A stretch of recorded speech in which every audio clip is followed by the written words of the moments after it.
Buenos días, ahora sí, ahora funciona ya el micrófono. En primer lugar, pues muchísimas gracias a todos ustedes por venir a esta presentación del informe anual de CEAR, la Comisión Española de Ayuda al Refugiado, y mi agradecimiento a los medios de comunicación también que están aquí presentes, al Ayuntamiento de Madrid por habernos cedido este espacio para poder celebrar este acto y, por supuesto, pues a muchas instituciones que han acudido a esta llamada, ¿verdad? Tenemos una serie de listas, yo también por lo que he visto. Hay representantes del Ministerio del Interior, muchas gracias, también del Ministerio de Trabajo, de la Secretaría de Estado de Inmigraciones y siempre nos acompañan, ¿no? Cruz Roja, ACNUR, Cáritas y luego pues Red Acoge también, Médicos Sin Fronteras, CEPAIM, Universidad de Comillas, representantes Carlota Merchán, que es diputada del Congreso de los Diputados del Partido Socialista Obrero Español, Enrique Santiago, diputado también del Congreso por Unidas Podemos, el Ayuntamiento de Madrid y Cara Alcobendas, así como la Universidad Complutense. La dejo para el final, es mi universidad, pero la dejo para el final. Hay también representación sindical, comisiones obreras, uso y no sé yo si me olvido alguna institución, ¿no?, que no la hayamos podido captar en esta llegada. Pero también un agradecimiento especial a Matilde Fernández, que fue ministra con el Gobierno socialista de los años 80 y que siempre es importante que aunque ahora sigue comprometida, ¿no?, con el trabajo de ACNUR España, pues es importante que estas personas que han tenido unos puestos relevantes en momentos cruciales para la historia de España, pues también les hagamos mención. Bien, es para mí un honor volver a presentar este informe anual de CEAR, que recoge esa actividad que durante el año se ha celebrado por parte de nuestra institución y fundamentalmente también datos, como se han señalado aquí, pues sobre refugiados, ¿no? Esta es una gran tragedia que venimos padeciendo desde hace tiempo, bueno, nunca ha dejado de existir, pero que se ha intensificado en los últimos tiempos con motivo de las guerras de Siria, Yemen y tantas tragedias que asolan este mundo, ¿no? Hay muchos refugiados que también vienen huyendo por dictaduras políticas, por motivos religiosos, por violencia de género. En definitiva, tenemos, por desgracia, siempre refugiados. Lo ideal es que no los hubiera, pero vivimos en un mundo que, por una parte, avanza tecnológicamente.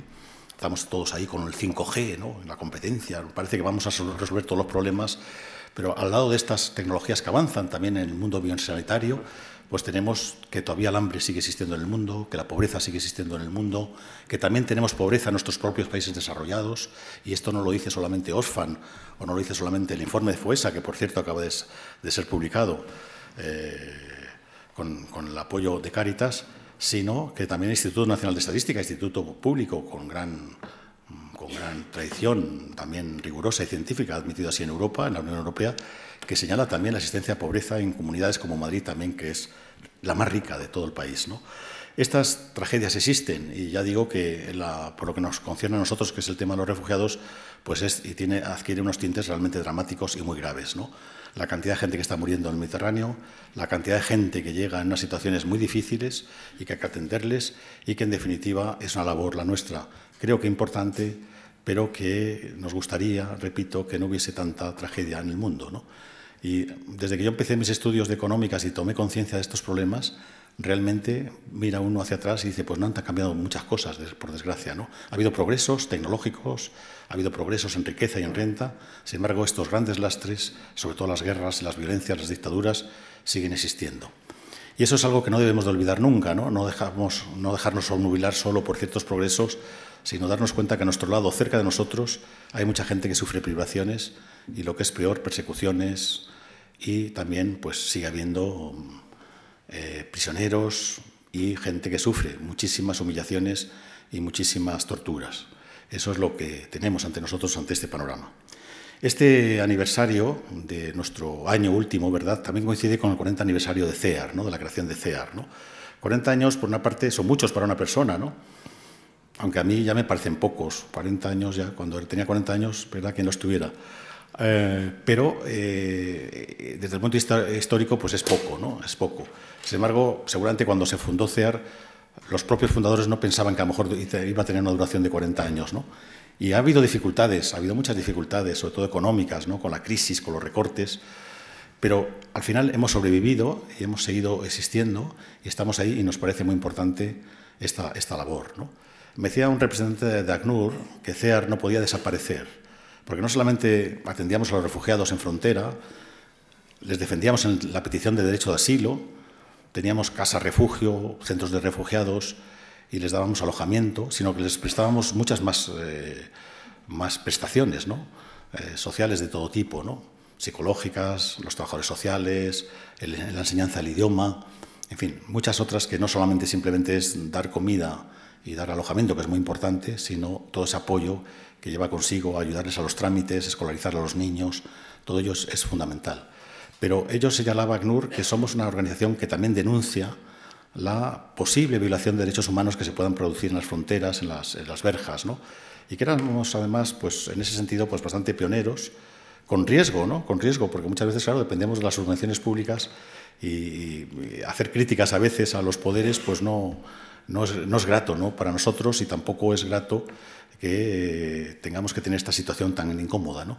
Pero yo creo que es también nuestra obligación como organización denunciar todo tipo de violaciones que se puedan producir de derechos humanos, ¿no? Posibles violaciones, ¿no? Tampoco vamos a decir que sean siempre violaciones. Y luego tratamos de crear conciencia entre la gente, lo importante que es atender a los refugiados y a los emigrantes. Siempre digo que España es un país que ha sido de emigrantes, ¿eh? Muchos españoles han tenido que emigrar porque aquí no había oportunidades económicas para ello. Ahora sigue habiendo emigrantes, ahora de otro nivel, ¿no? Ahora son los estudiantes, los licenciados, los que tienen que emigrar. En los años 60, 70 eran emigrantes que iban con las maletas de cartón, las clases trabajadoras, los campesinos, los jornaleros del campo, los que emigraban. Y hemos tenido muchos refugiados a lo largo de la historia, ¿no? Los exiliados después de la Guerra Civil fueron muchísimos, destacados intelectuales también. Perdió España una gran cantidad de talento, ¿no? Que se beneficiaron otros países como México, Argentina, Puerto Rico, ¿no? Y nosotros perdimos a esos grandes maestros, no los conocimos hasta mucho más tarde, eran gente de la cual no se podía hablar, pero hemos tenido siempre refugiados a lo largo de la historia, desde el siglo XIX para acá, ¿verdad? Siendo un país como hemos sido, de donante, ¿no? de migrantes, ahora tenemos que ser generosos con los que recibimos, ¿no? Y eso no se puede olvidar y por eso nuestra historia es tan importante, ¿no? Y CEAR se crea en los años de la transición, ¿no? La transición. Una transición que fue muy difícil, ¿no? Cuando se mira con perspectiva, que se puede criticar y se debe criticar, pero que fue muy difícil. ¿Y qué pasaba en el año 79? Pues había habido las primeras elecciones democráticas desde el año 36. Fueron unas elecciones que no eran constituyentes en principio, ¿no? Pero los resultados de las elecciones las hicieron constituyentes a esas cortes que se salieron del deseo de los españoles. Y en esas elecciones que ganó UCD con mayoría relativa, no tenía mayoría absoluta, vimos dos cosas muy importantes. Una, que los españoles no querían el franquismo. Alianza Popular, que era el representante del franquismo, sacó menos votos que el Partido Comunista. Y la Fuerza Nueva, la ultraderecha, sacó solo un diputado, ¿no? Entonces, apostaba por una transición de partidos como UCD, una derecha avanzada, democrática. Algunos venían del franquismo, pero se regeneraron, ¿verdad? Y otros venían de la oposición al franquismo. Fue una fusión de las derechas, por así decirlo, ¿no? Y luego el Partido Socialista Obrero Español, que sacó más votos de los que todos pensábamos, ¿verdad? Bueno, se aprobó la Constitución, hubo unas Cortes Constituyentes, una comisión plural surgida de esas elecciones.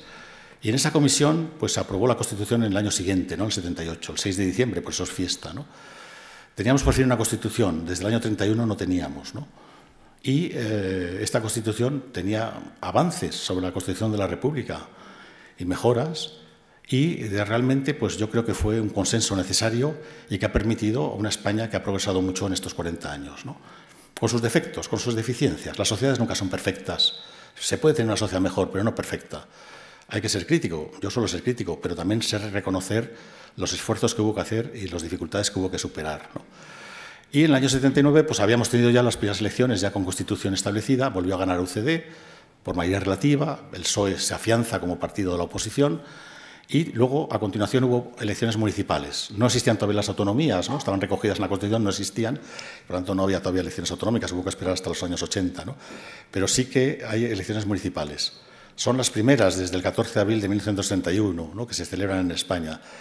Y esas elecciones municipales nos ofrecieron una gran sorpresa. Fueron muy cerca de las elecciones generales, ¿no? Ahora que hemos tenido dos cercas, cuando se dice muy cerca, bueno, pues las tuvimos ya en el 79. Claro, entonces veníamos con tantas ganas de votar y no habíamos votado en tantos años que votábamos lo que fuera todos los días, ¿verdad?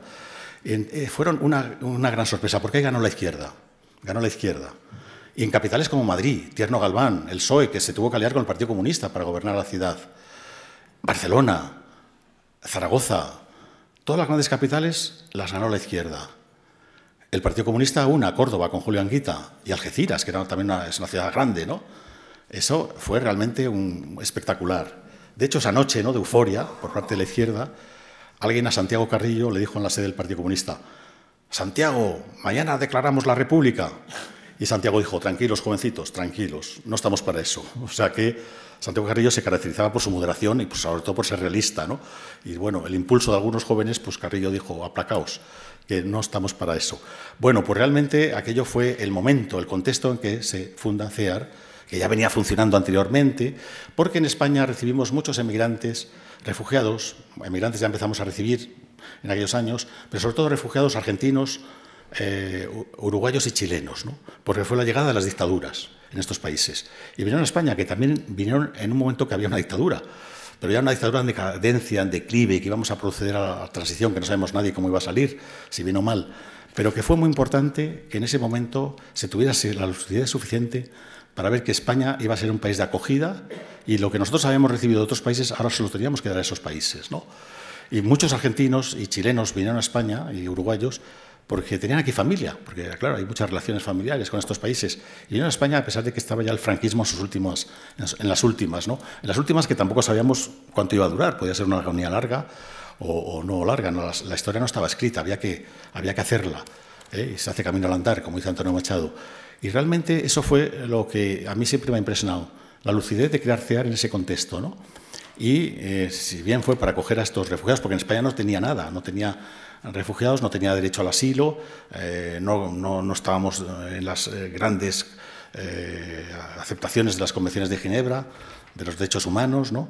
Y eso fue un paso, me parece que es fundamental, y ahora podemos decirles a aquellos fundadores que muchas gracias por la visión que tuvieron y muchas gracias por haber fundado esta institución que ha crecido muchísimo en los últimos tiempos debido a la cantidad de refugiados que llegan, que ha sido capaz de ofrecer retos y superar retos difíciles, también económicos, como señalé antes, y que aquí estamos, 40 años después. Y hacemos lo que podemos y luchamos también para que precisamente en este mundo todo el mundo tenga una vida digna y sobre todo los que vengan aquí tengan una vida y una buena acogida y puedan prosperar profesionalmente y puedan prosperar en nuestro país. Eso es de lo que nos tenemos que sentir más satisfechos y orgullosos. Y ya para terminar, diré que se ha dado el premio Canarias, la Comunidad Canaria, a CEAR Canarias, en los premios de la comunidad de los premios de la Festividad de la Comunidad. Son 3 premios, uno ha sido dado a CEAR Canarias, que tiene también un gran desafío, por lo que sabemos también la llegada de tantas pateras a Canarias. Y yo estuve como presidente allí, me resultó muy emotivo el acto, fue nuestro delegado en Canarias el que lo recibió, acompañado de un refugiado, y yo estaba en la primera fila y me emocioné cuando vi a todos los de CEAR atrás, en la CLAC, dando grandes vivas y grandes aplausos, ¿no? Algunos de CEAR dicen, claro, como teníamos más CLAC que ninguno, pues han sido el premio más aplaudido. Dicen, nos hemos pasado un poquito, seguramente. Digo, no estuvo muy bien. A mí me emocionó cuando volví para atrás la vista y os vi a todos ahí dando vítores, alegrías y bravos. Y esto es el reconocimiento a un trabajo de todos. Un trabajo de todos los que estáis en CEAR trabajando, a todos los voluntarios de CEAR que son fundamentales y que son muy importantes para esta labor. Así que mi agradecimiento, ¿no? Y ya deciros que hoy acabo mi enseñanza universitaria, es mi última clase esta tarde, así que hablaré mucho más a partir de ahora, ¿verdad? Una vez que no tenga las clases, pero me dedicaré más a CEAR. O sea que lo siento por Estrella y todos que me quieren mucho porque no me meto mucho en los asuntos, ¿no? Ingiero mucho. Ahora voy a ser un poco el jubilado pesado, ¿no? Que vaya a CEAR, a dar guerra, ¿no? Así que a mí también me ilusiona, ¿no? Poderme comprometer más en el trabajo de CEAR, que ahora lo he compaginado con mis tareas universitarias y también con mis tareas que digo yo, como hijo, que tiene una madre de 93 años, y como abuelo, ¿no? Con lo cual también esa necesidad de combinar la vida familiar con la laboral es muy importante, ¿no? No me voy con tristeza ni con nostalgia de la universidad, al revés, yo creo que ya son muchos años, porque yo he estado 3 años de emérito, o sea que supero con creces la jubilación, que es a los 70 años. Muchos compañeros más jóvenes que yo ya se han jubilado en el departamento y yo he seguido hasta el final porque, aunque la docencia es dura, más dura de lo que la gente se piensa, estar con la juventud siempre es algo muy alentador. Yo cuando entro en clase, a veces voy con pereza ya. Entro en clase ya, una vez que entro allí, es como 2 horas con las que disfruto, fundamentalmente, ¿no? Y transmitir el conocimiento es de las mejores cosas que uno ha tenido la suerte de tener en esta vida, ¿no? Aparte de haber sido rector de la universidad más grande de España, ¿verdad? De la Complutense, 8 años. Después me han seguido otros rectores, pero ninguno ha durado 8 años. A los 4 años los han cargado, ¿verdad? Así que yo fui el primero elegido por sufragio universal, voto ponderado, y que pudo reelegir el cargo. Había límites de cargos, ¿eh? No, si hubiera seguido, si no, hubiera seguido, ¿no? Y mi familia estaba tranquila porque había límites, porque me decían, este es capaz de seguir. Pero no, porque de decanos tuve 14, de económicas, porque no había límite. Bueno, esta es un poco mi desahogo personal, ¿no? Pero decir que ahora pues voy a estar más implicado en CEAR. Muchas gracias.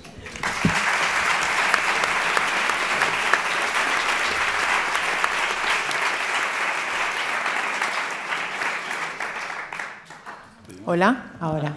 Gracias. Pues gracias a todas y a todos por acompañarnos en este acto que es previo al Día Mundial del Refugiado. Es un honor para nosotros contar con todas las autoridades que nos habéis acompañado. Quiero destacar que es la primera vez que el Ministerio del Interior tiene la valentía de venir a recibir la información que a través de nuestro informe, que en muchas ocasiones se convierten en críticas, en cuestionamientos siempre constructivos, y que es la primera vez que estáis aquí presentes para recibirlo y para escucharnos. Así que gracias, y me parece que eso también demuestra el gesto de diálogo que se ha abierto en este nuevo Gobierno y que esperamos se siga manteniendo para hacer de este país un mejor país de refugio. Así que gracias. Por supuesto, el Ministerio de Trabajo, que también lleva viniendo todos los años, que también nos escucha recibiendo a veces nuestros cuestionamientos y nuestras críticas, y por supuesto a todas las autoridades, al ACNUR y a todos los compañeros de viaje de las organizaciones, así como a todas las compañeras y compañeros de CEAR. Bueno, no os voy a descubrir nada nuevo si comparto con vosotros que vivimos malos tiempos para la lírica y para el asilo, el refugio y las migraciones, eso está claro. Los grupos extremistas han entrado en las instituciones y a partir de ahora hacer política basada en los derechos humanos pues posiblemente sea un poquito más difícil. Así que a todos aquellos que estáis en las instituciones y en espacios políticos, desde CEAR os pedimos un paso de valentía para que sus voces no acallen las nuestras, las voces de los que defendemos los derechos de las personas y por supuesto, los derechos también de toda la ciudadanía.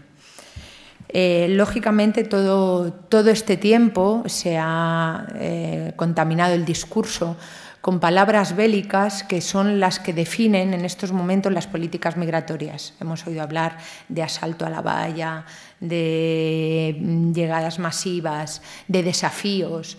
Son términos que se utilizan en los lenguajes bélicos y que están definiendo qué imagen quieren que proyectemos de cara a las migraciones y a las personas que vienen. Aquí os presento a Sulimán, que es una de nuestras grandes amenazas. Sulimán. Gracias a él podemos a posteriori conocer cómo estos señores que tanto nos amenazan y que vienen a robarnos todo lo nuestro, eso que nos identifica, nuestra cultura, nuestros valores, lo que somos nosotros, pues seguramente lo que está haciendo es enriquecernos mucho más. Así que no te asustes, te lo he dicho de broma, ¿eh? Sí, gracias. Bueno, en todo caso, yo creo que hay que hacer una reflexión y que, en palabras del sociólogo Sayat, Abdelmalek Sayat, nos decía que las políticas migratorias funcionan en muchas ocasiones como un reflejo de las problemáticas propias.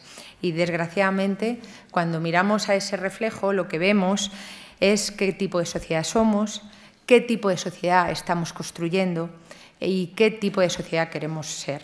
Así que ojo con nuestras políticas migratorias, porque precisamente con lo que hagamos a través de ellas es lo que vamos a definir en nuestra sociedad futura. Y en ese sentido, las imágenes que nos devuelve ese espejo son bastante trágicas. Por un lado, si nos ponemos a hacer una revisión de cuál es nuestra política, hay una imagen que la define, y son los muros. En el año 89 había en Europa un total de 16 muros. Muros, vallas, lo que conocemos físicamente como las fronteras. Y sin embargo, en el año 18, que es la que define este resumen, se ha incrementado esta cifra hasta 70. Como veis, el incremento ha sido enorme. Son más de 1.000 kilómetros de vallas y 25 de ellas se han construido en los últimos 5 años, ante la amenaza que representa Sulimán y toda la gente que, como Sulimán, trata de llegar a nuestras costas para buscar protección internacional o llegan en un avión también para buscar esa protección. Así que realmente el reflejo de ese espejo en estos momentos pues, lo único que nos provoca es una cierta vergüenza. En este contexto, los que han ganado terreno han sido los movimientos xenófobos, que han aprovechado el malestar social, que es evidente, tras una crisis desgarradora que ha dejado a mucha gente fuera del sistema de bienestar y que ha convertido a los migrantes y a los refugiados en el objetivo clave. En ese sentido, sus discursos antimigración, aludiendo a la necesidad de cuidar lo nacional, lo nuestro, muy alejado de la realidad, que es la globalización, que es inevitable y que avanza cada día más, pero no solo para el dinero y para los productos, también para que las personas podamos movernos, está contaminando tóxicamente todo el debate político y social, poniendo en riesgo algo fundamental, que es la cohesión y la convivencia. Ellos hablan sin tapujos. No hay miedo a volver a debates que estaban ya más que superados.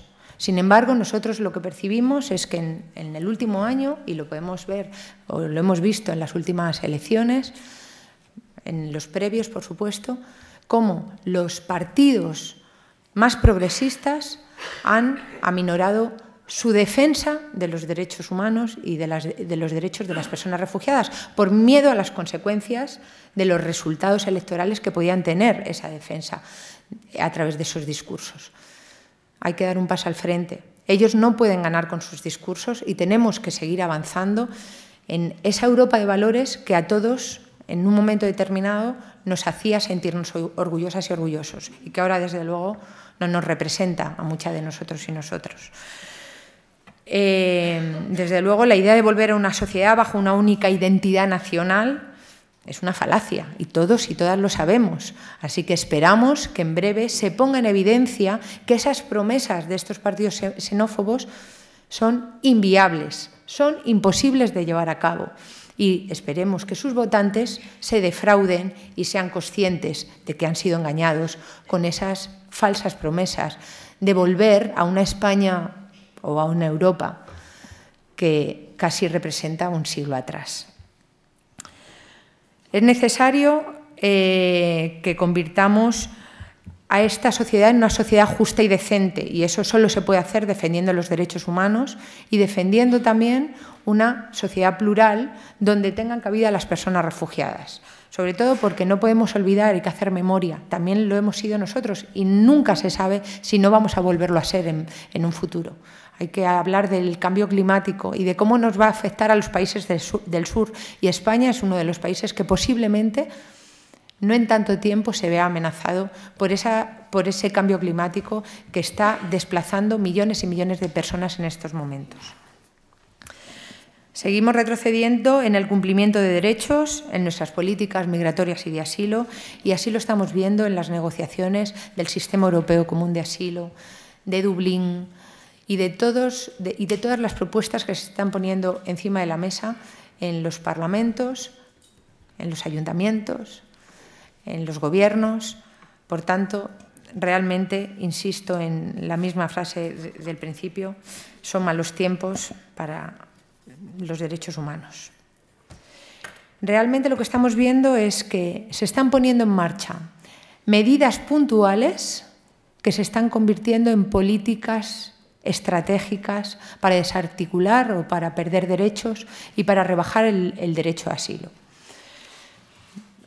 Transformando políticas y bordeando incluso la legalidad o violando la legalidad a la vista de todos. Y ahí tenemos las devoluciones ilegales, las devoluciones en caliente que se siguen produciendo en nuestra frontera sur y que, desde luego, está en estos momentos pendiente de una decisión en Europa y esperemos que se haga justicia en ese sentido. Pero lo que no puede ser es que todos estos cambios y todas estas situaciones supuestamente provisionales se hagan bajo una narrativa de legitimidad, construida sobre el discurso de la seguridad y el miedo al otro, que es lo que nos están tratando de transmitir. Somos, además, cada día, y ahí lo hemos visto al principio en el vídeo, testigos más o menos pasivos de una tragedia inadmisible, con muertes que cada día se incrementan en nuestro Mediterráneo. En el 2018, más de 2.300 personas han perdido la vida. Lo hemos visto. Y hemos visto cómo se han planteado discursos políticos que sostienen que estas muertes solo se pueden evitar luchando contra las mafias y no rescatando personas, como sería lo lógico. En ese sentido, vemos cómo se justifica que el efecto colateral del tráfico de personas son estas muertes y no las políticas de cerración de fronteras o de cierre de fronteras, que se están llevando a cabo. Por tanto, hay también un discurso absolutamente perverso que trata de justificar todo lo que está sucediendo. Entre tanto, ni una sola propuesta para habilitar vías legales y seguras, o mínimas, una política activa de visados que permita a la gente venir sin jugarse la vida en el mar, sin ponerse en manos de esos traficantes a los que les estamos permitiendo hacer negocio y realmente donde estamos viendo que no avanzamos en materia de derechos humanos. La fórmula estrella es el acuerdo con terceros países que no garantizan los derechos humanos. Estamos hablando de Turquía, estamos hablando de Libia, estamos hablando de Marruecos, países que no son países seguros, que desde luego la situación de las personas refugiadas que pasan por allí son indescriptibles y ahora Sulimán nos contará cómo fue su paso por Libia, ese país que en algún momento se ha planteado como país seguro para devolver a los refugiados y realmente estamos viendo cómo no hay otra alternativa más que esa o otra mirada política más que esa. Los acuerdos, además, no solo se vinculan a la vigilancia y al control de fronteras, a la repatriación y readmisión de migrantes, sino también que también se han orientado a la ayuda al desarrollo para el control migratorio. Es la condicionalidad de la ayuda al desarrollo que los países del norte deberían comprometer con los países del sur, se está planteando exclusivamente para que esos países del sur se comprometan a seguir controlando también desde el más allá nuestras fronteras. Por tanto, seguimos con esa nueva forma de colonialismo controlador que pone de manifiesto el poder del norte sobre los países del sur. Pero yo creo que hay que destacar iniciativas importantes que sí se han producido en el año 18 y que nos generan ciertas expectativas y esperanzas. Y en ese sentido queremos destacar que en diciembre se firmó a través de la Asamblea General de Naciones Unidas el Pacto Mundial por las Migraciones y también por los Refugiados. A pesar de que no tiene carácter vinculante, es la primera iniciativa a nivel global y mundial que puede permitir un cambio de paradigma, es una oportunidad que tenemos que aprovechar. Gobiernos como el nuestro, que lo ha ratificado y pactado, tiene que ponerlo como hoja de ruta en todas sus políticas y así vamos a exigirlo.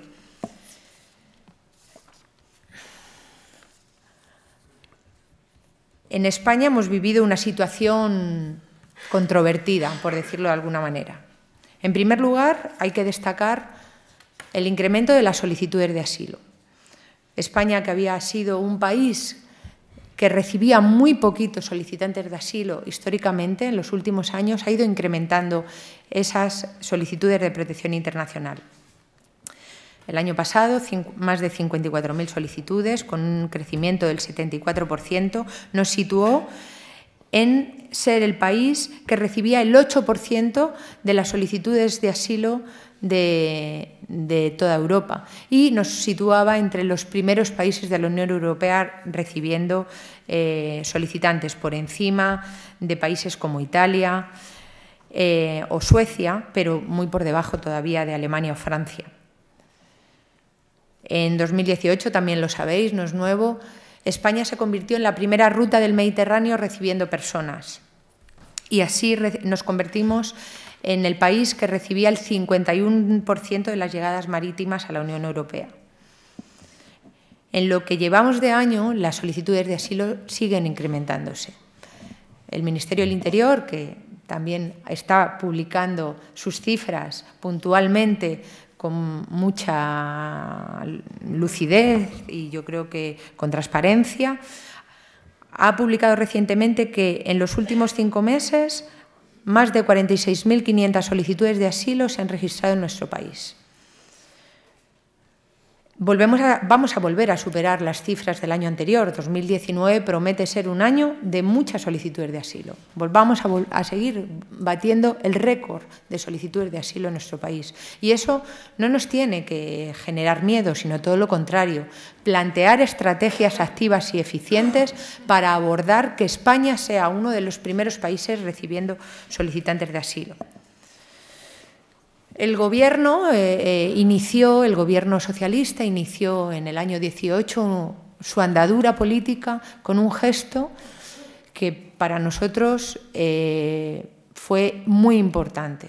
Fue lo que se denominó el espíritu del Aquarius. Acogió aquel barco que había rescatado personas que estaban a la deriva en el Mediterráneo, que habían sido rechazadas a la hora de recibir un puerto seguro, tanto por Italia, la Italia de Salvini, como por Malta, y España abrió sus puertas, abrió su puerto.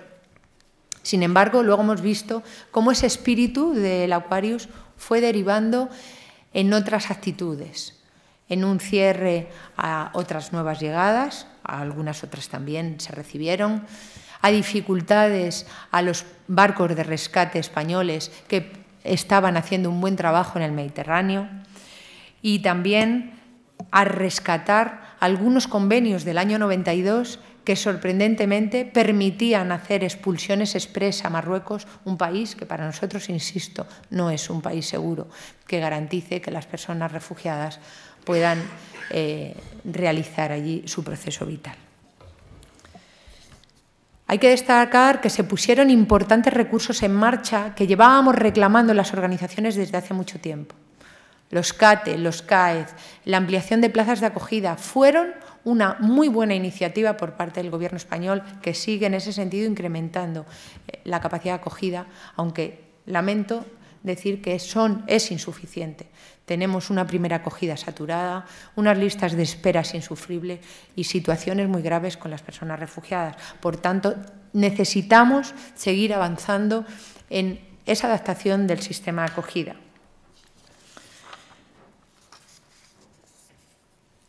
Solo nos queda plantear hacer una petición al Gobierno de Sánchez. Nos quedan 4 años por delante de ese nuevo Gobierno, un Gobierno progresista que esperamos que enfoque sus políticas rescatando el espíritu del Aquarius. Creemos que España, en la situación que tiene en estos momentos en el Parlamento Europeo, puede liderar una nueva forma de hacer política junto a otros países, países del sur, países como Portugal, incluso Francia, rescatémosles. Vamos a ver qué podemos hacer con Alemania. Con Italia, de momento, no contamos, pero con otros países podremos hacerlo, incluso con países de fuera que nos están apoyando y nos están impulsando unas nuevas formas de hacer política migratoria, como pueda ser Canadá. Vamos a intentar, o instamos a que se intente, una nueva forma de hacer política liderada por España a nivel europeo. Y que la hoja de ruta, insisto, sea el Pacto Mundial sobre Refugiados de Naciones Unidas, con el fin también de que internamente se pueda promover un pacto por el asilo y el refugio en base a ese pacto de Naciones Unidas, ese pacto por los refugiados. Vamos a dejar al lado el miedo a los movimientos xenófobos que no pueden ni deben ganar esta partida en la que nos jugamos mucho. Así que vamos todas y todos a remar a por ello. Gracias.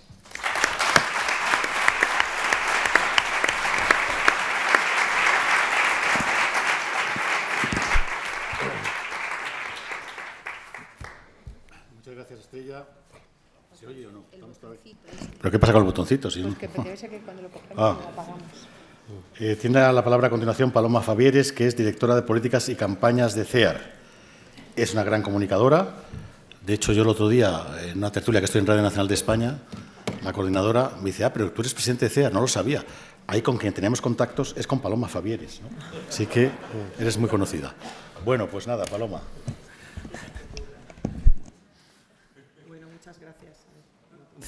Ahí. Bueno, yo brevemente, nada más, aterrizando ya en la presentación del informe y de los datos que planteamos en el informe y del análisis que hemos hecho en cada uno de los capítulos del informe, que es lo que presentamos hoy, solo dar 4 pautas, porque detrás de los datos, evidentemente, hay personas, y yo, sobre todo, resaltar a qué dificultades nos hemos enfrentado en el 2018, cuáles persisten en el 2019 y cuáles pensamos que pueden ser los retos para el 2019. Hemos hablado del incremento de llegadas a España, sobre todo por vía marítima. Evidentemente, para CEAR el reto sigue siendo la mejor información sobre el procedimiento de protección internacional, el mejor acceso al procedimiento de protección internacional, la mejor calidad en el acceso a la protección internacional, la mejor detección de los miles de niños y niñas solos que están llegando a nuestras costas, la mejor atención a las mujeres especialmente vulnerables que llegan en ocasiones acompañadas de sus hijos pequeños, menores de edad, a los que creo que tenemos que prestar una dedicación y una mirada especial. Respecto al acceso al procedimiento, después de referirme a la parte que tiene que ver con llegadas marítimas, yo quiero volver a hacer hincapié en las personas que llegan a través de Ceuta y Melilla, y especialmente las personas que llegan a través de la valla de Melilla. Lo ha dicho antes Estrella, España ya fue condenada por el Tribunal Europeo de Derechos Humanos en una sentencia por considerar que se están produciendo devoluciones ilegales en la frontera de Melilla a través de la puerta, y se siguen produciendo devoluciones en ese sentido. Es decir, más allá de la respuesta del recurso de la Gran Sala, a día de hoy, y lo ha dicho el Tribunal Europeo de Derechos Humanos, esas prácticas son ilegales. ¿Qué ocurre? Con ello estamos evitando que las personas puedan acceder a protección internacional. Las personas buscan maneras alternativas, como pueden ser las llegadas a los islotes, y desde luego lo que nos preocupa considerablemente es que se puedan producir aplicaciones de procedimientos en frontera y territorio en función del lugar de llegada o en función del momento oportuno, ¿no? Hemos tenido una experiencia muy negativa la semana del 3 de junio de un grupo de personas, en su mayoría malienses, con la especial situación que está viviendo Mali, que llegaron a uno de los islotes, fueron trasladadas. Yo me encontraba en Melilla en ese momento, se aplicó un procedimiento en frontera acelerado. Creo, y lo denunciamos en su momento, y aprovecho este foro para volver a denunciarlo, que en el control migratorio no vale todo. Es decir, el proceso y el acceso y la calidad al procedimiento de protección internacional no puede estar por debajo del control migratorio, y las personas, independientemente del lugar de llegada a España, se merecen el mejor tratamiento y la mejor defensa de su dignidad, que creo, y lo repito aquí, no se produjo el día 3 de junio. Luego, respecto al número de llegadas y de solicitudes, mejor dicho, es verdad que en el año 2018 apenas se alcanzó un 24% de resoluciones favorables. seguimos estando a la baja respecto a la media de los países europeos, que estaba en torno al 38%. La situación especial que se vivió en Venezuela y la decisión de las autoridades de proceder a conceder un permiso por razones humanitarias en aquellos casos en los que las personas no cumplieran los requisitos de la Convención de Ginebra está empezando, ya ha salido adelante a lo largo del de este año. Y yo quiero hacer especial hincapié y creo que hay que hacer un warning, una alarma de del incremento de solicitudes de Colombia que se está produciendo. Yo creo que hay que volver a reflexionar y volver a hacer un análisis de lo que está pasando en Colombia, volver a analizar, que creo que es uno de los grandes retos del sistema, y volver a valorar el concepto de pertenencia a grupo social determinado, que creo que es uno de los grandes retos que tiene el sistema de asilo. Avanzamos en género, avanzamos en LGBTI, pero creo que el reto en adelante está en determinar quién es grupo social determinado.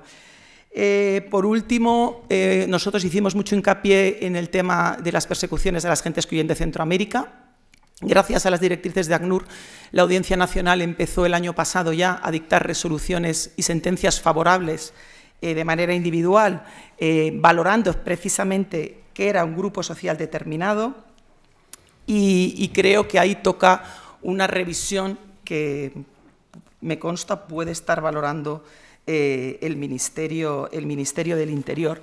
Por otra parte, y ya para terminar, seguimos teniendo retos por delante muy importantes en materia legislativa. España no ha traspuesto en su totalidad todo el paquete del SECA, del Sistema Europeo Común de Asilo, todo el paquete de directivas. Seguramente llegamos tarde a un desarrollo reglamentario de la ley del 2009, que todavía no existe porque seguramente el avance, en principio, de las negociaciones, porque a veces hay pocos, de todo el paquete de directivas comunitarias que adoptó la Comisión Europea y que sigue parado, lo ha dicho antes Estrella, básicamente porque lo que pretendía la Comisión era acabar con los movimientos secundarios, establecer un reparto de responsabilidades entre los Estados, que evidentemente a todas luces el Estado no ha querido, los Estados no están dispuestos a acoger, y eso está retrasando considerablemente. Yo quiero también hacer hincapié en la reforma de la Directiva de Retorno. La Directiva de Retorno va a traer y va a conllevar más internamiento, más sufrimiento, más expulsiones, y desde luego en concordancia con la propuesta del reglamento de procedimientos, pues más procedimientos de asilo acelerados en los puestos fronterizos o, como dice el propio texto, en los lugares que se determinen, ¿no? Lo cual nos preocupa, puede abrir agujeros, lugares oscuros que no son efectivamente puestos fronterizos habilitados en el sentido que tenemos. Y por último, quiero hacer una última petición, y creo que es de justicia, una petición que ya hemos trasladado en la tramitación de los expedientes de asilo de todo el servicio jurídico de CEAR, y es que las personas que fueron acogidas por España, tanto por el Aquarius como por el Open Arms, desde luego deben recibir protección por parte de las autoridades españolas. Es decir, no sería ni coherente, bueno, voy a decir, ni serio, y sería contradictorio acoger un barco en esas circunstancias por una cuestión humanitaria para después abandonarlos aquí legalmente a su suerte. Luego creo, y ahora voy a dar paso, o dar a Carlos paso a Sulimán, creo que el impacto que Libia ha dejado en los cuerpos y en las mentes de las personas que han pasado por allí, y el compromiso del Gobierno de España de acogerlos, tiene que ser un compromiso que llegue hasta el final. Y por último, nada más, bueno, comentar que estaremos muy atentos a la próxima reunión del Consejo Europeo, que se celebra el 20J, el Día de los Refugiados, y que establecerá la agenda estratégica de la Unión Europea, que sin duda va a impactar en las políticas de asilo que se tomen en España, en las políticas migratorias, y que seguramente volveremos a analizar dentro de un año, Dios mediante.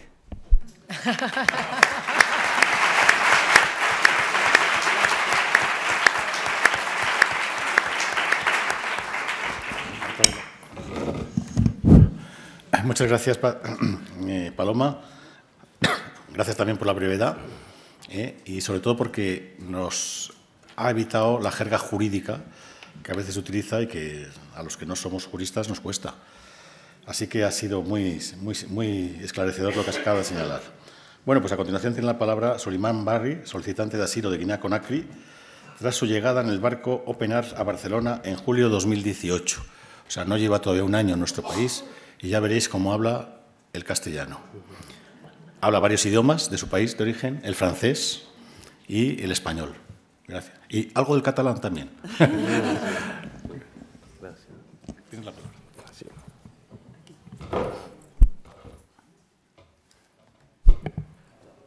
Sí. Vale. Buenos días. Mi nombre es Suleiman Bari. Soy de Guinea-Conakry. Me fui de mi país de Guinea en 2015. Vine por Mali, Burkina Faso, Níger, Algeria y Libia. Pero cuando llegué a Libia, tuve mucho sufrimiento ahí. Porque tengo que trabajar más para tener dinero y también estoy en la mano de alguien que tengo que trabajar más de mucho tiempo para dar los dinero. Estaba en Zabrata. Hay una ciudad que se llama Zabrata, al lado de Trípoli. Estábamos 80 personas, 50 hombres, 30 mujeres. Pero había 2 mujeres que estaban embarazadas entre nosotros. Pero si yo estoy enfermo en Libia, no puedo ir en hospital porque yo soy negro, que negro no puedo ir en su hospital.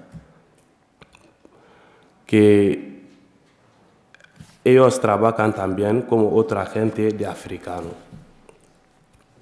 Si yo pago dinero en africano, tenemos que llegar en Libia, entre Algeria y Libia en la frontera. Hay otro grupo que viene a cogernos, a enviarnos también en su casa. No tenemos que pagar dinero. Hay gente que llama a su familia, pero yo no tengo familia que puedo ayudarme. Yo soy mi responsable de todas mis cosas. Entonces, yo tengo que trabajar más para pagar mi dinero. 1 año, 5 meses estoy en Zabrata, en la mano de Rabi. Si hay construcción de casa, tengo que ir, coger el cimento, ayudar, construir. Don mi dinero, él tiene que recibir mi dinero, no yo no.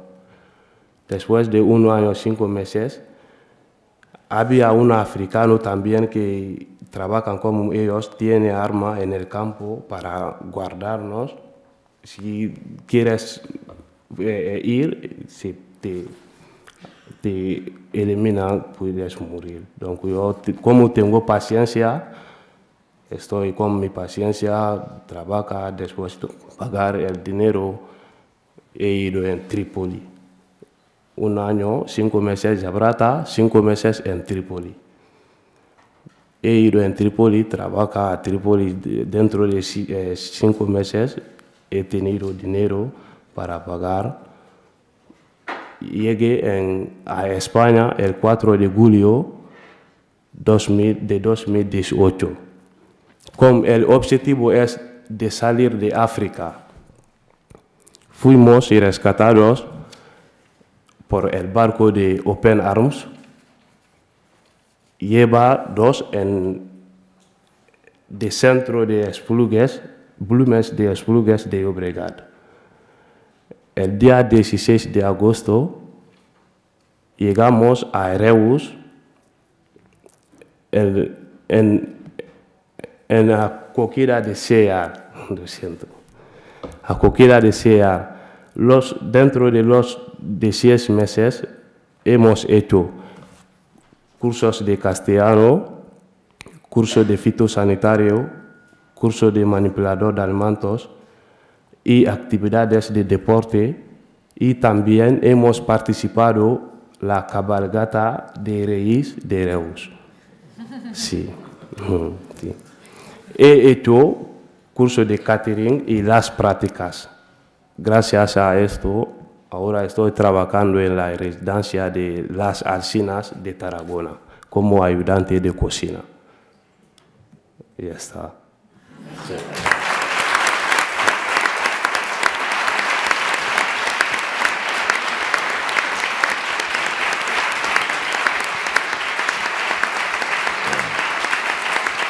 Gracias.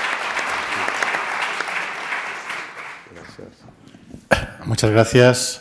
Estos testimonios que hemos oído en muchas ocasiones en este informe anual realmente son impresionantes, ¿no? Y este, pues también, lógicamente, lo es. Todo lo que han sufrido, todo lo que han pasado.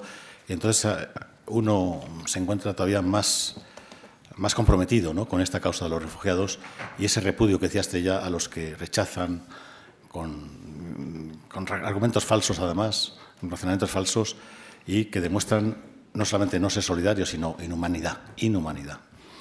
Bien, pues a continuación os voy a anunciar a ustedes que con motivo del 40 aniversario de CEAR, que se cumple este año, pues se ha creado por parte de CEAR, o relanzar, porque ya existía el premio, relanzar el premio CEAR Juan María Vandrés. Juan María Vandrés fue presidente de CEAR entre el año 1995 hasta el 21 de octubre de 1997.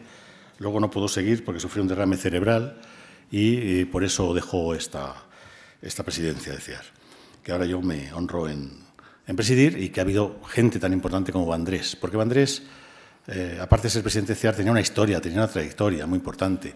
Él era abogado, era del País Vasco, laboralista, y también de defender a la gente del Tribunal de Orden Público.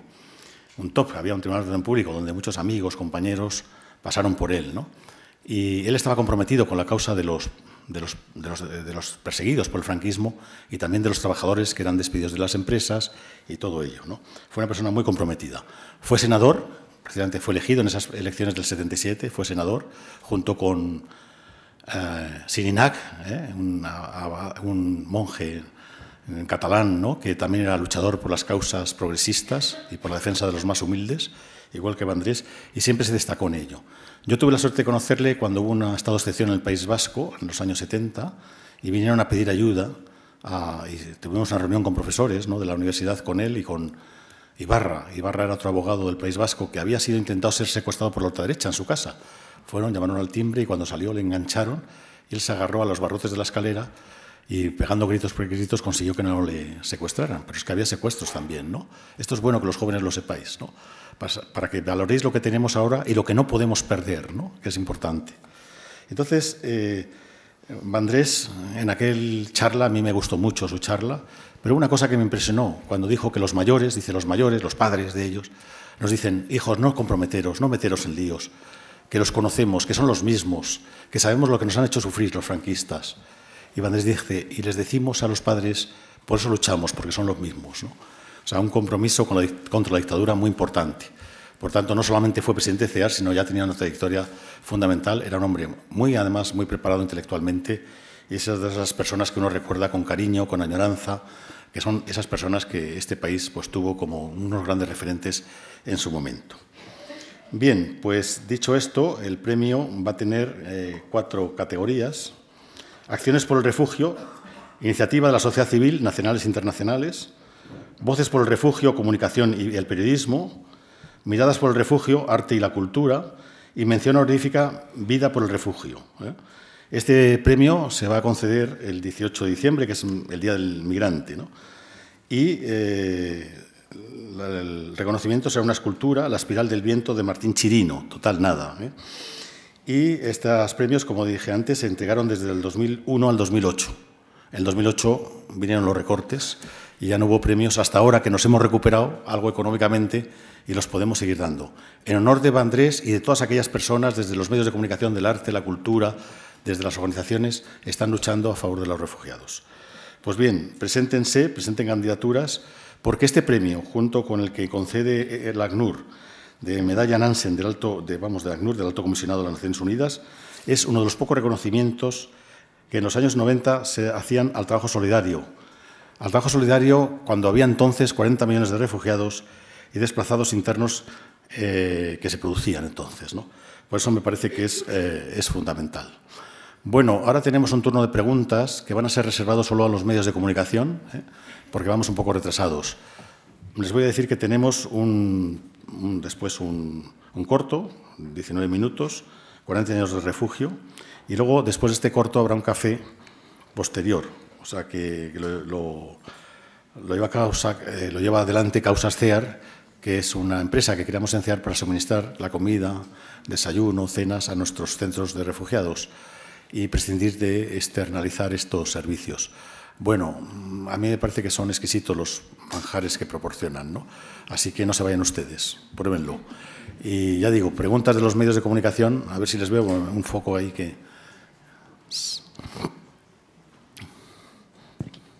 Hola, buenos días. Soy Marcelo Moncayo, corresponsal de la cadena latinoamericana NTN24.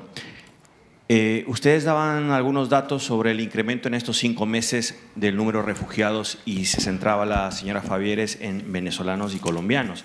Yo quisiera saber cuántos se han incrementado en esas nacionalidades en estos 5 meses, por favor. Gracias.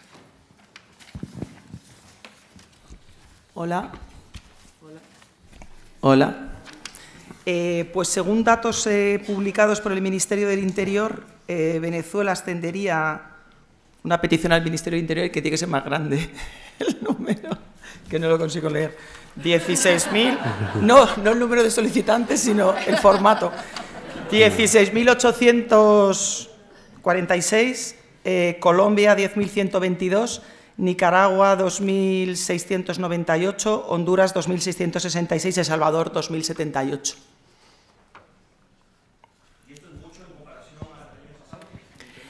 Pues hay un aumento considerable respecto a Colombia, respecto a Nicaragua, que pasa a ser el tercer lugar, y por supuesto de respecto a Venezuela, porque Venezuela ha sido constante tanto a lo largo de 2018 como a lo largo de todo el 2019.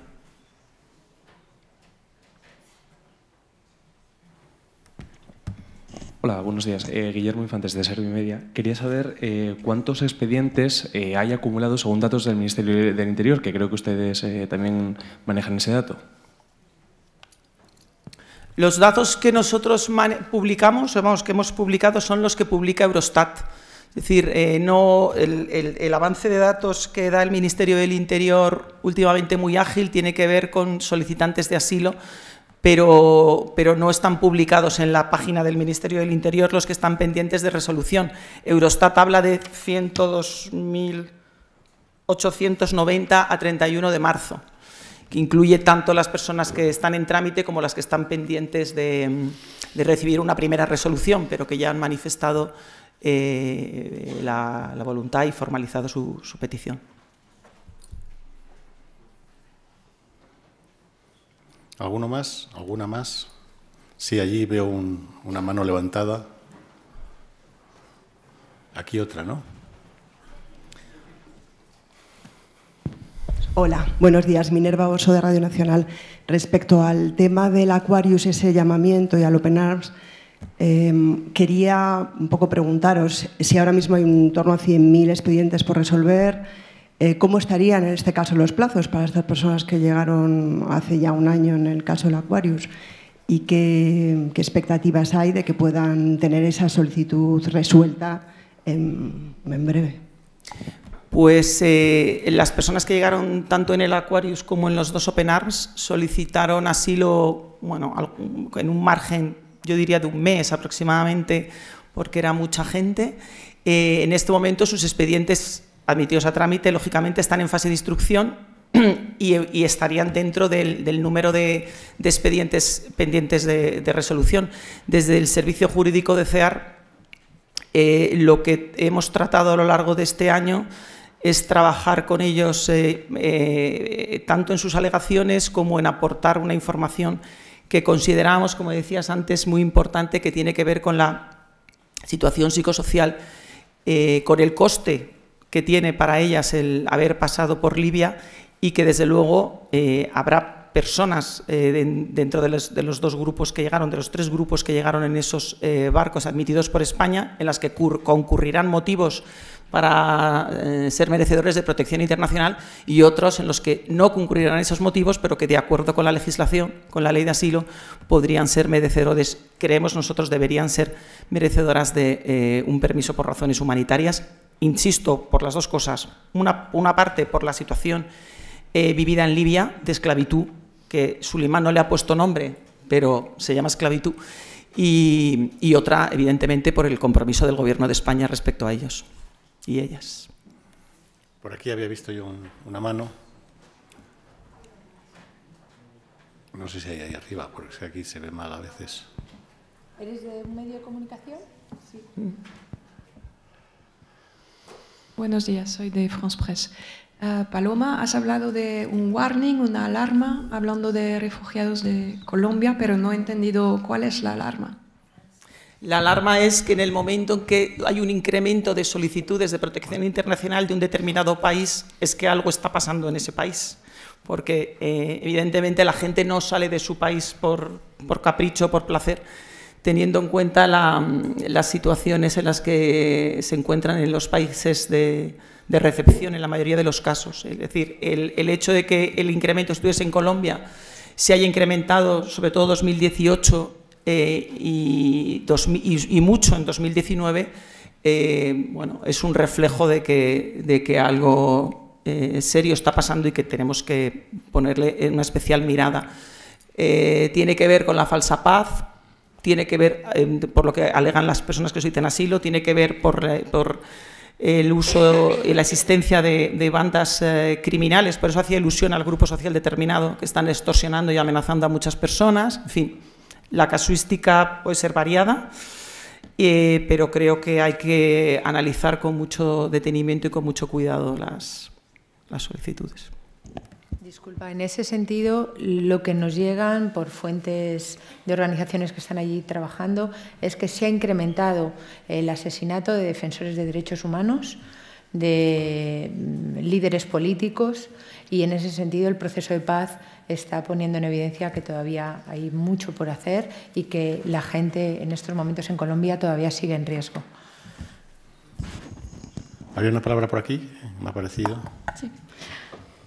Soy Fabiola Barranco, de Cuarto Poder, y quería preguntaros que volvemos a encontrarnos con una situación, especialmente en Madrid, de personas refugiadas devueltas por Dublín que se están viendo en situación de calle y excluidas del sistema. Y bueno, me gustaría saber qué recomendaciones o medidas propone CEAR para solventar esta situación. Muchas gracias. Bueno, nosotros desde CEAR hemos venido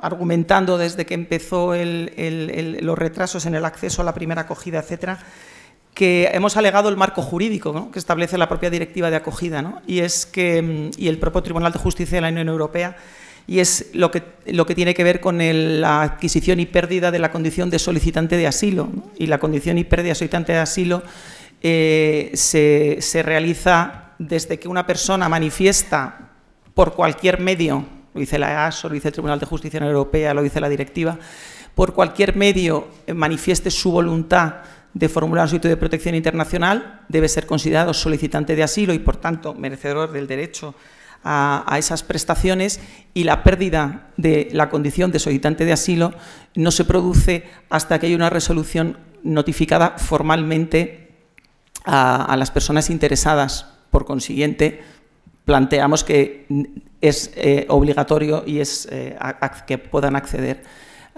al sistema de acogida en el sentido más amplio. Bueno, no veo más palabras pedidas. ¿Alguna más o no? Es que como aquí hay un foco que nos ilumina, no vemos bien. Yo creo que no hay ninguna, ¿no? Más. Bueno, pues si les parece bien, agradeciendo las intervenciones habidas, pasamos a ver el documental que antes anuncié. 40 años de refugio, 19 minutos. Y luego el café.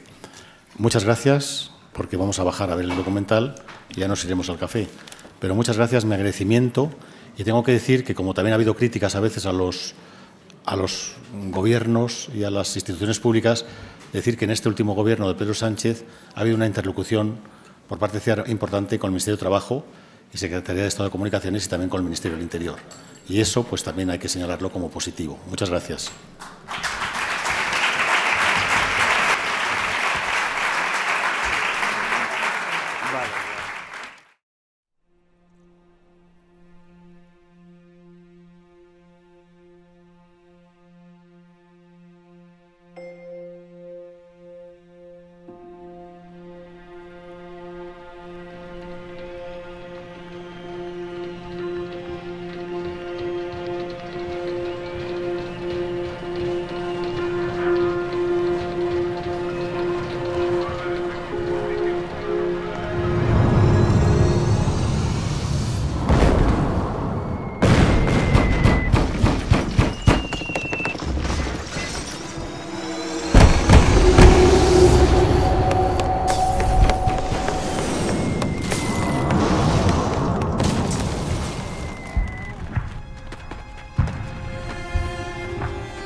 nosotros estamos en la huerta para hacer un trabajo. Ellos vienen con un cuchillo largo con mi padre. Yo no sé qué pasa. No puedo porque la huerta no es muy lejos de casa de nosotros. A nosotros, mi madre, mi hijo, no puedo esperar más. Nosotros, rápido. No sé qué pasa. Dejé todo. Ay.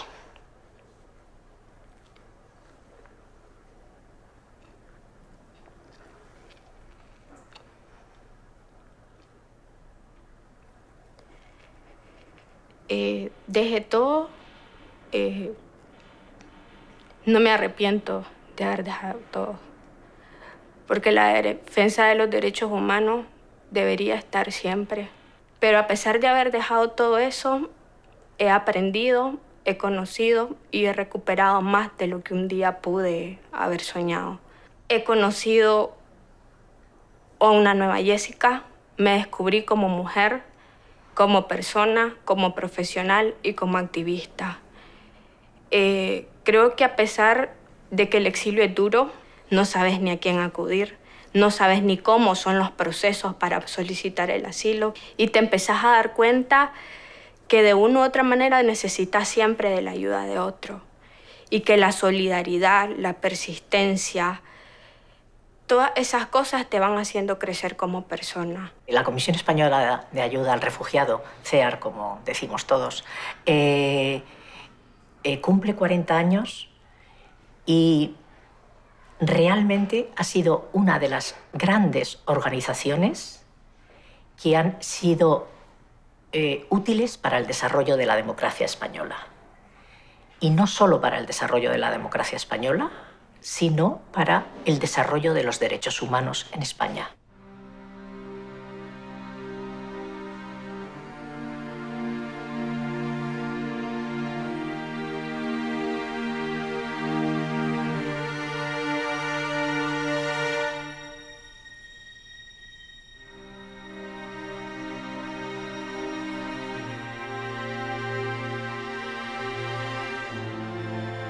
Inició el trámite de asilo político, que es el documento de la Convención de Ginebra de 1951 sobre refugiado político. Cumplo 41 años de mi llegada a España, del Río de la Plata, argentinos, uruguayos, el Cono Sur, chilenos, muchísimos exiliados en ese momento, porque nosotros contribuimos también a la recíproca antes, o sea, la acogida a los refugiados, exiliados españoles, y ya no solo políticos, sino después de la hambruna en la década de 50 en España, de migrantes. Y nosotros recibimos la solidaridad del pueblo español, que ya había compañeros que estaban en conversaciones para el proyecto de SEAR, que luego se hicieron muchas actividades, se organizaron viajes con la colonia uruguaya. Viajamos con 44 niños a Uruguay para que pudieran conocer a sus abuelos. ¿Os podéis imaginar lo que fue la llegada de 44 niños a Uruguay para conocer a sus abuelos en plena dictadura en Uruguay? ¿Qué es lo que aportan los refugiados chilenos, argentinos y uruguayos a España? Pues ellos venían de la democracia y nosotros estábamos saliendo de la dictadura. Lo cual quiere decir que para nosotros los maestros fueron ellos. Y la primera CEAR que se constituye en 1979, se caracteriza por su carácter plural, porque allí hay todos los partidos políticos, los sindicatos, las iglesias y personas a título personal. En la Constitución española, que se aprueba en aquellos años, hay un reconocimiento del derecho de acogida, que, aunque no dice derecho político, pero que se podía interpretar bien. Entonces, basados en eso, dijimos, bueno, la creación de CEAR en el 79 no es suficiente. Tenemos que luchar para que sea recogido el derecho político de asilo con todas las dimensiones que tiene el derecho político. CEAR es imprescindible, fundamental, para que se dé el reconocimiento por parte del Estado español del derecho político al asilo y al refugio. Y exigirle desde ese reconocimiento al Estado que tiene que reconocer a los asilados, que tiene que defender ese derecho, que tiene que proteger y promocionar ese derecho. En los primeros años, la CEAR que yo conocí era eminentemente jurídica. Estábamos brindando de una forma muy directa y casi en exclusiva una atención pues, jurídica a los solicitantes, porque era bueno, una figura fundamental, claro, para poder encontrar esa protección. Y entonces CEAR, lógicamente, se da cuenta de que necesitamos tener un equipo multidisciplinar que pueda brindar esa asistencia desde el minuto 1 y esté brindando ya una atención global, completa, desde el punto de vista de aprendizaje del idioma, desde el punto de vista de facilitar todos los servicios iniciales, el empadronamiento, las tarjetas sanitarias, por supuesto la vivienda, la escolarización de los hijos, la consecución del trabajo ha sido una gran conquista, ¿no? Que los solicitantes también puedan trabajar con los retrasos tan enormes que hay en los expedientes. Ese acompañamiento, por ejemplo, la asistencia psicológica es una gran novedad de CEAR.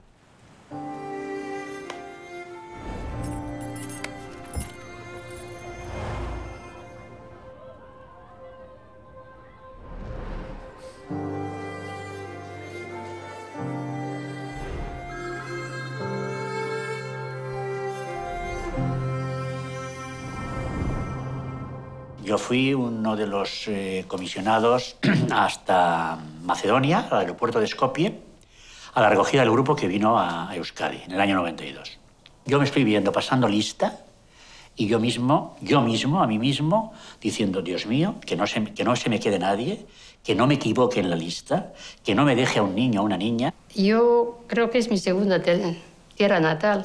Yo me quedo aquí hasta la muerte, que la muerte me separa. Aquí creo que hemos nacido otra vez, hemos vivido otra vez, hemos hecho raíces aquí, mis hijos sobre todo. La gran característica de CEAR es doble. Una, que cuando llegan los refugiados, adapta sus prestaciones a las necesidades de estos refugiados. CEAR dice, yo tengo estas personas y estas familias, pues busco los equipamientos que esas personas necesitan. Esto es importantísimo. Y, en segundo lugar, es una organización que no cierra la boca.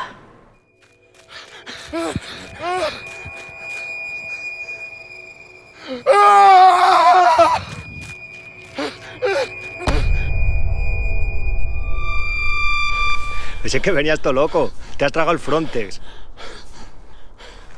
Agencia Europea de Fronteras.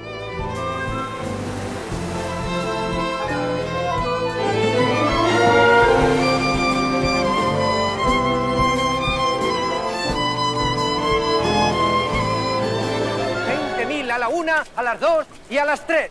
Adjudicado al Estado miembro en 20.000 personas. Felicidades, felicidades. Es un lote de cuota extraordinario, compuesto por 10 machos, 9 hembras, varios niños y todos en perfecto estado de salud.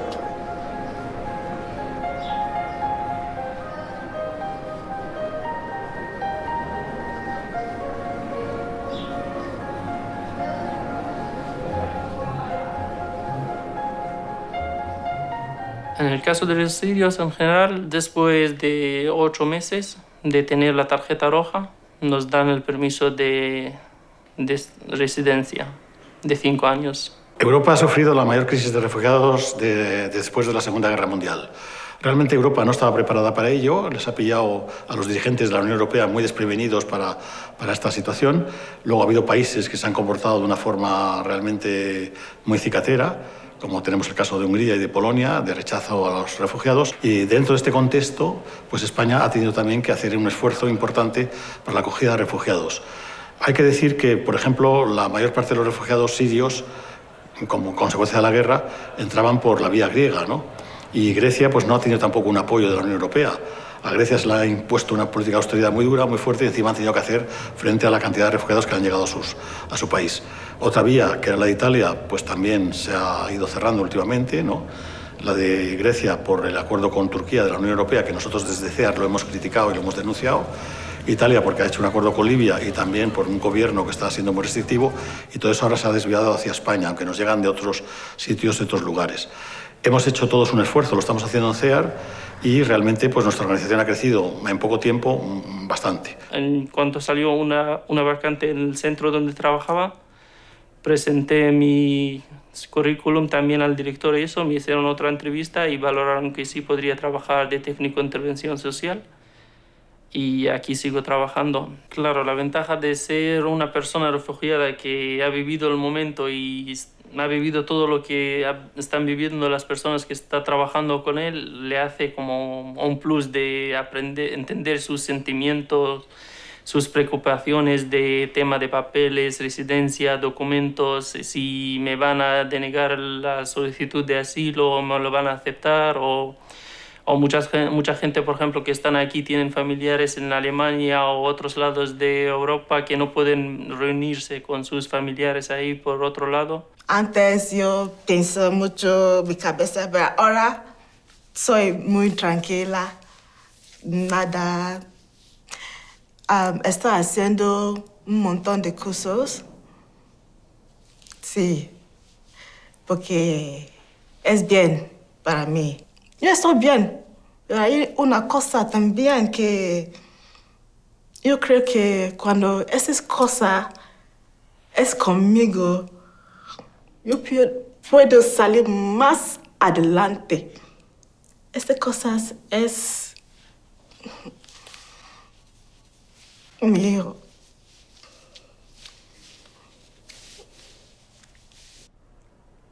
Recuerdo que todas las noches pensaba que el siguiente mes iba a volver. Hace un mes desarmé mi maleta. Mi maleta siempre estaba lista.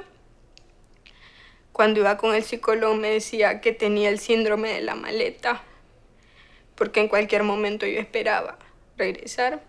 Es un trauma muy fuerte en la vida de una persona, sobre todo como yo nunca había pensado en abandonar mi país, pues eso es como un árbol que le arrancan de la tierra y siempre queda ese dolor, ¿no? Ya son 3 años de vivir en España, son 3 años de esperar esta respuesta. Ya por fin este 19 pues ya se tuvo esa segunda entrevista, le llamo segunda entrevista ya con la oficina de asilo. Espero que sea la última y que la resolución pues sea afirmativa. Estamos siendo asesinadas en Latinoamérica y sobre todo en mi país, Honduras, por decidir y defender el derecho de ser lo que realmente somos, unas mujeres diversas también, con pensamientos y actitudes diferentes, pero que al igual también merecemos el respeto y el principal derecho, que es el de la vida. Las organizaciones, en este caso CEAR, también han tenido un enfoque bastante significativo en el tener espacios totalmente LGBT, ¿no? LGTBI a nivel de apoyo o recursos de acogida, ¿no? Al principio. Para mí CEAR es como el escudo de los refugiados. Esas personas que nos hemos beneficiado de alguna forma u otra de CEAR, siempre acabamos siendo parte de ese proyecto.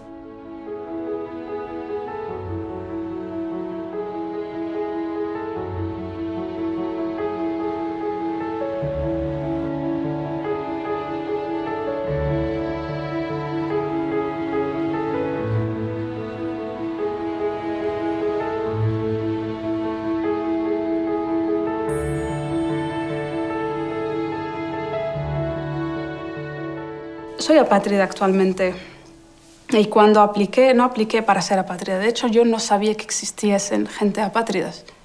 O sea, yo nací como refugiada, no sé otra condición que no ser refugiado. Yo tengo una patria. ¿Por qué España? O sea, si me llega a reconocer como apátrida en Inglaterra o en otro país, vale, pero en España, yo soy refugiada. No hay nadie más que sabe cuán refugiada soy yo como saharaui que los españoles. Que los gobiernos tienen muchos instrumentos para restringir los derechos, ¿no? Pero que el derecho existe, que está ahí reconocido, que es obligación y de justicia llevarlo a cabo, eso es fundamental, tenerlo en cuenta. Pero claro, dependerá también de los gobiernos el que se lleve con mayor flexibilidad o se lleve con menos flexibilidad. Y luego la campaña que se puede hacer, como se está haciendo en algunos países, contra esta gente. Y ya digo, yo siempre lo digo, no es un tema de caridad. Podemos, lógicamente, conmovernos humanamente ante la tragedia de esta gente, pero es un problema de justicia.